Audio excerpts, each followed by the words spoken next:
Joining me today on Dolphin Tales is JU soccer alum Tommy Krizanovic. I nailed it.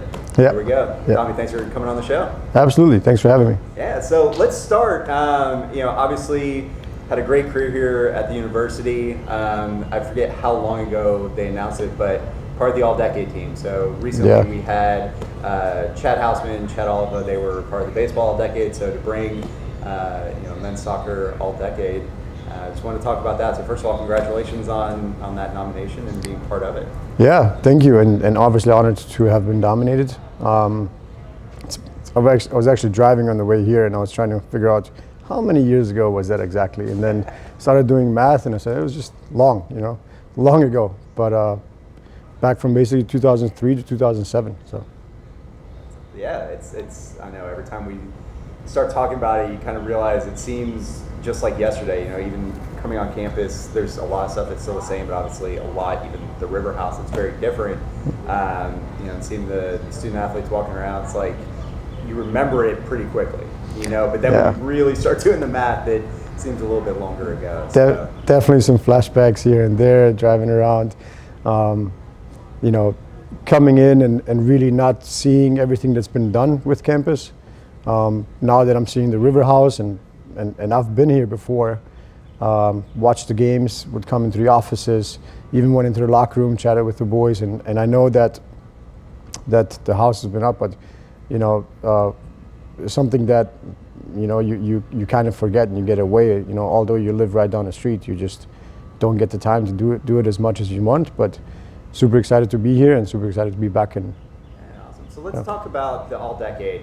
When I talked to House and all of they didn't even know that they had been selected for the team. So tell me about finding out about being part of the all-decade team and what that meant to you, to kind of cap off your collegiate career. Well put. Didn't know that they even know what it meant and whatnot. I found out through a text message. Had a group of friends who text daily, and then just say, hey, congratulations, and this and that, and what's going on? And then was provided a link to the ASUN's page, and then found out really just that way. Looked into it, and obviously super honored to have been nominated. But yeah, even looking at some of the list and some of the players that have been nominated in the past, whether it's soccer, whether it's baseball, whether it's other sports, I think one, grateful, obviously personally, but also I think a great stamp for the school as well. So with the all-decade list, there was more than one Dolphin on there, right? It was you and one other person, is that right? It was me and was it Axel? I don't remember. I'm pretty sure there were two Dolphins on the list. So, to be well represented is a great thing for the university, like you said. So talk to me a little bit about your decision to come here. So you're from Jacksonville as far as, kind of growing up, correct? Yeah, so my family are war refugees. Okay. So we left Croatia when I was about 4 or 5 years old, moved to Germany. We actually left right before the war and ended up staying in Germany. We're given refugee status by the country because the war had, the former Yugoslavia war, civil war, had begun. And so we were given refugee status and were able to stay and remain in Germany. And when the war was over, it was basically time to move back.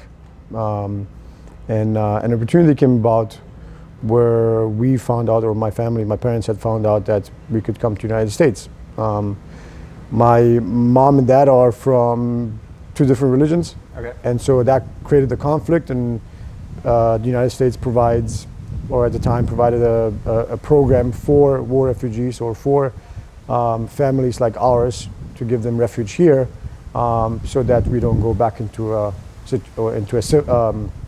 hostile situation, basically. So we pursued the program. I was about 14, 15 years old. It's a very thorough program. You have to go through the embassy.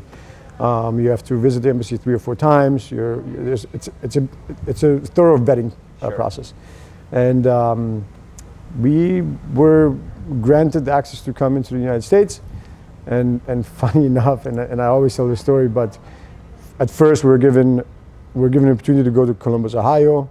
We didn't know where that was. Never heard of that, and could have been South America for me, all for I have known. But my dad and I were watching a soccer game. At the time, Germany was playing the U.S. At the stadium here in Jacksonville. And little did I know that even Germany had been training out of JU, which I found out later. But we watched it on TV and we said, why don't we go there? And, number one, they're playing soccer. Number two, it's in Florida, so the weather must be nice. And so we asked if we could come to Jacksonville, and we're again granted permission to come to Jacksonville because Jacksonville was one of the basically hubs for refugees to come. So Jacksonville, St. Louis, New York, Chicago, and so on and so forth. Came here, and I was about 14 or 15. Did high school here at Inglewood High School. And then really, I don't think my family had been situated yet. It's very tough not knowing the language for my parents, coming in, finding work or permanent work. And so the decision was, I was being recruited at different, with different universities as well, but the decision was, do I go to a university away from my family? And then my family said, well, we'll just go with you. And I said, well, I'll make it easy. I'll just stay here, and we don't have to move again. And ended up going to JU. So super happy, super excited. I couldn't have made, I think, a better choice. Private school, learned a lot.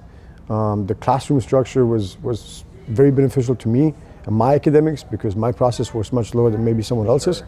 But very grateful to have been given that opportunity. And so that's kind of my history. Incredible. So 14 or 15, so was that like right around, was that freshman year? Freshman year of high school, yep. Did you know English when you came over? So you got literally just got thrown into high school, and that's not easy for anyone. But then to be in that situation. Yeah, it's. I mean, myself, like many others, were thrown in that situation, and it wasn't. I think, thinking back, I've made the same experiences going from Croatia to Germany, going into first grade, not knowing the language took me probably about 6 months or so to learn the language. Coming here. I remember my first exam I had, or essay I had to present in German because I just didn't know the language. And but I will also say that the staff, the teachers, the community has been super welcoming within that process. So I think the process was much easier than it may have been somewhere else. I don't know. But I wasn't the only one. Many other students at that time came in at around the same time, learned the language or had to learn the language. I think thinking back about it is something that I think about is how many of us there were from other countries, whether it was Croatia, Bosnia, Serbia, even from African countries and whatnot. So I think what kind of held us back is that we were always together, and so we didn't learn English right away, so it probably took us a little bit longer. But the 3-4 years at Inglewood, fantastic experiences, and then coming to JU and just kind of continue there. So, I mean, that's just got to be incredible to be able to represent the city, being at Jacksonville University, the city that brought you in and gave you the American experience, and then to be able to play here. Which I imagine was a pretty diverse team when you came here as well. So to have sort of that melting pot situation on the team, but what an incredible story to be able to move here and then go to school here to stay close to your family and all that. Yeah, and it was diverse. We had players from Germany, from Sweden, from Trinidad, from Jamaica. We had, the U.S. of course. But a very diverse group, and some of the friendships or some of the experiences you make with people that you still have, and some of the relationships you still have to this day. So a super positive experience, very good experience for me overall. So. Yeah, I mean, it just speaks to soccer overall, just a global game. I mean, with baseball, I think our diversity was we had some people from up northeast. That was about it. We had Florida and like Pennsylvania maybe. So. Yeah. But yeah, I mean, I always thought that was great, even in high school, but specifically here to see the diversity that soccer brought people together. And it's interesting. We were actually talking about this with a group of people right around the Super Bowl, and just how massive soccer really is. Because I think, in the U.S., I know you're doing a lot, and I want to talk about this with JFC, but to see the growth of that game and obviously with the U.S. it's baseball, football, things like that, and I think in America you don't see the true global nature of the sport and how big it really is. And there was a great way to show it. Right after the Super Bowl, they showed Tom Brady, and this is a stat, but he's got, I think it was 9 million Instagram followers, which is 9 million followers. But then they showed Messi, Ronaldo, and all those guys, and they have 100 million. And so it shows, how big those guys really are on the global stage. So talk to me a little bit about, let's talk about JFC, what you guys are doing to grow the game here locally and, help kids get into, higher levels of soccer. We, Jacksonville FC really, I think what we're doing now, and granted, COVID has kind of pushed us back a little bit, but out of COVID also a lot of positives have come about. Recruitment process is different. That period is on. So we had to think outside the box as far as what do we do with our, sophomores, juniors, seniors? How do we expose them to the next level? How do we showcase them to college coaches, whether it's Mauricio here at JU, whether it's other colleges, right? So I'll say there's a setback, but I'll also say that we've learned from the experience quite a bit. We've kind of stepped outside our comfort zone and really pushed and challenged ourselves within the staff here at JFC or at JFC to provide them an outlet. And that outlet could be whether we recorded more games, whether we're putting our matches on YouTube, whether we are sending starting lineups to 650 plus coaches, whether we are communicating with them individually and on their behalf, using us as a reference. So I think that process has gotten a lot better, and I think that it's going to continue carrying on. We're not going to go backwards now. I think we're going to try and go forwards for those age groups. Within the younger ones at the club, I think something that we finally started doing is connecting campuses. So we have 2 different campuses, 3 different parks, and I don't want to, if thinking back, I'm saying we operated just a little bit different because, you're going through different people, you're going through different avenues, and everyone has different habits. And I think we've finally broken those habits, whether good or bad. It's about what the club needs and what's best for the club, and not what's best for an individual or a parent and so on. It's player driven, it's a player development model, and it's how can the club provide that pathway for each player, whether it's collegiate, whether it's professional, whether it's MLS Academy, whether it's rec, whether it's elite, whatever that may be.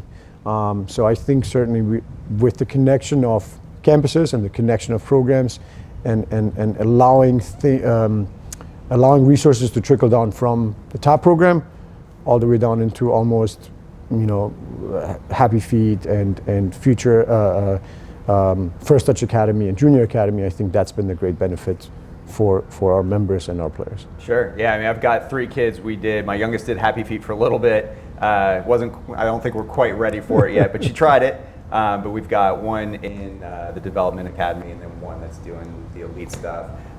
So to see, and they've gone, the last few years. So to see even their progression, and Katie and I were actually talking about it beforehand, just how clubs have really come together, and there used to be so many more little segments years ago, and now, there's a lot of consistency, which I think is great for the kids, but to have, like you said, multiple campuses, multiple fields, multiple parks, and multiple opportunities for the kids to kind of fit in where they are. They're not going to get left behind because they're not quite where they need to be. You're helping everyone just appreciate the game and get better.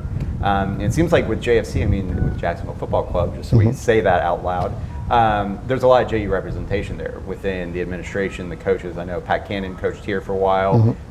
He's a big part of that, obviously, you and some others. So one thing that we've talked about with a lot of the guests is that transition from being an athlete, for so much of your life to, and we've had different, some people ended their career here, some went on to professional sports, but there's always that period where it's finally over. And so I want to talk a little bit about your path, because you had a fantastic career post JU. So let's start with that. So after JU. after my 4 years of playing at JU, I was drafted by Dallas in the MLS draft, and then stopped my academics. So I had I'd say 6 classes left. 3 of the classes I was able to continue at or while being away and was granted that permission. The other 3 I couldn't finish because I was away. So I had to relocate to Dallas. I was drafted. I remember I was on campus when I found out. I didn't get drafted in the first round, so I was like, all right, this is not going to happen. And honestly took a nap. And then phone blew up, woke up, phone blew up, and then I found out that I had been drafted by Dallas. So went there, relocated, made a fantastic experience. I think the biggest takeaway from going there was not having signed a professional contract, but was my area of improvement actually. What I was doing really well, but also what I still needed to improve for my game. My dream was always to play in Europe. So I got to Dallas and I was going, okay, this is great. Maybe this is the end of the path where I go and learn a lot and get my caps and my games and whatnot. But was later released and decided to come back. I was always thinking, okay, my freshman year of college, I'm going to go play pro. So I went to Europe with my contacts, used my contacts, and was able to train at Basel, at Kaiserslautern, at Freiburg, at Osijek, at Zagreb. I think making those experiences really pushed me and got me outside of my comfort zone, and I saw a different picture of what a professional athlete really needed to look like. And then getting to Dallas, I saw it, but I still wasn't quite ready yet. Okay. Ended up going to Europe, stayed there for a year, and because of a family situation, decided to come back. And really at that time, I thought I was done. I started coaching. Pat Cannon from JFC, the executive director, called me and said, "Hey, if you're not playing anymore, why don't you come coach? Give back to the players." And so I did that. And little by little, with the pathway we're trying to provide for the players at JFC, we were doing that 10 years ago. 10 years ago, we started saying, we don't have anything at the top end. What do we do? So we created a NPSL group, bought a franchise, was called Jacksonville United, won the national championship, which was great right from the get-go. No one anticipated that happening. And even then, I still thought that my career was done, my professional career was done, but I was still playing. And funny enough, the goalkeeper at Dallas, the current goalkeeper at Dallas, who was Dario Sala, was retired and became the GM at Jacksonville Armada. And he called me and said, "Are you still available to play?" And I said, "Yeah, why not?" So I was about 28 or 20. It was about 28 when we made contact. I remember we actually trained at JU from the beginning, had a preseason camp and whatnot. The coaching staff saw me, was really interested. And 6 months later, I signed another professional contract, thinking that my career was completely done. So at 28, 29, signed another contract and thought to myself, oh, hey, what do we do here, And again, made some really good experiences, learned a lot from the coaching staff there because the diversity, now was heavily South American influenced. Okay. And that coach later on became the Bolivian national team coach, and he's had some unbelievable stints. So, good or bad, I learned a lot. The environment was, I continued to grow in the environment, right? Whether I liked it or I didn't like it, some decisions I didn't like, but overall, I still grew and took all of that information back to being able to coach at JFC now. And 2 years later, I was done. So that's kind of my story. At about 30 years old, I was my last contract. I like how you glossed over the championship because I know you were the team captain and MVP of the tournament, right? Yeah. And it's a very humble way to say. Well, I scored 3 goals and had 3 assists from a high school teammate who later was a college teammate, Ramak Safi. And just funny how things work out, don't they? And Again, we were able to represent Jacksonville. You know, the community, the soccer community in Jacksonville, if you look back, and you've mentioned this earlier, you know, it seemed it was small, but it's a big community. And we're hoping that now with the Armada and what the Armada is trying to do is ties it all together again and provides that pathway for our younger players. At the end of the day, I think if we're doing everything that we're doing, we're hopefully doing it for the right reasons, and the right reason is for the players to have a pathway. So they don't have to go Minnesota, they don't have to go Dallas, they don't have to go anywhere, but they have a professional platform right here within Jacksonville. It's a great location, great weather to do that. So you mentioned your growth, which I think is really interesting. So when you're talking to the JFC players, when you had mentioned you come back and talk to the Dolphin teams as well, what are maybe one or two things that you learned through that incredible experience of professional soccer, the growth aspect? What are things that you are telling, you know, the future generation of professional players or whoever, you know, however big they want to get? What is some of that growth lesson that you're trying to pass on? Something that we do a lot now, especially that we have a player-driven motto. Player-driven means player development. Player development means providing the opportunities for players to be able to play at any level they would desire. And again, we have so many different programs. It could be rec, and could be getting better at rec. It could be elite, and it could be U9s and U10s, and it could be then as the old age groups as old as U17, 18, and 19. Where my personal growth came from was when I started realizing how much I still needed to improve and what those areas exactly were. And I think what we do a really good job with now is with our players is provide an individual pathway for every player. It's very, very important that we do. And we're not perfect at what we're doing yet. We certainly are finding hurdles and areas to improve ourselves logistically to make it all work. But at the highest level, at the MLS Next program that we have, which is the former DA program, that's working, right? So we've taken that model, we've taken those ideas, and now allowed everyone to take advantage of those ideas, right? And so that includes a PDP, a player development plan program, and an IDP, an individual development plan. And so I think those are very crucial when we talk about player development, because player development isn't team-oriented. You know, we don't talk a lot about team success. Team success is great, but team success could come from two players. And then we miss out on the other 13, 14, 15, 16. Individual development, where we want to improve each player, if we improve each player individually, because everyone has something else they need to work on or improve, then we can not only provide a better plan for that player or individualized plan, but we can actually make each team better by making each player better, so to say. And like I said, I think we've done a really good job. I think we still have a lot to learn from what's going on, from the environment that we've set forth. But overall, are now really going into details of what does that look like for your children.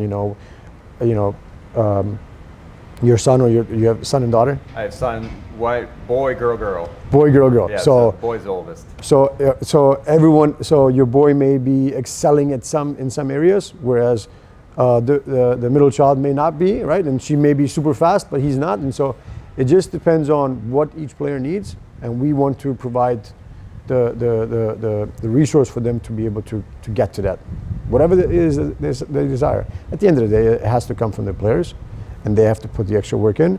But that's exactly what I've noticed is my own growth came from me putting in extra work when maybe no one else was doing it.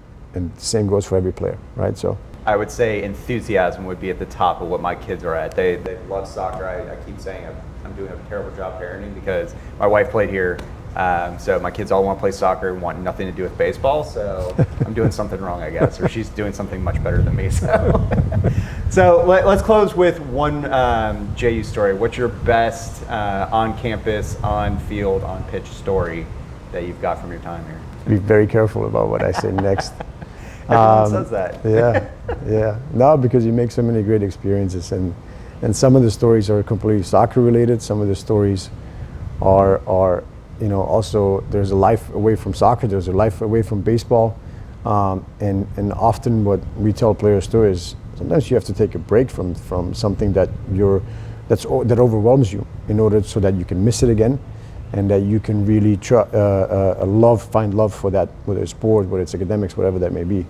But the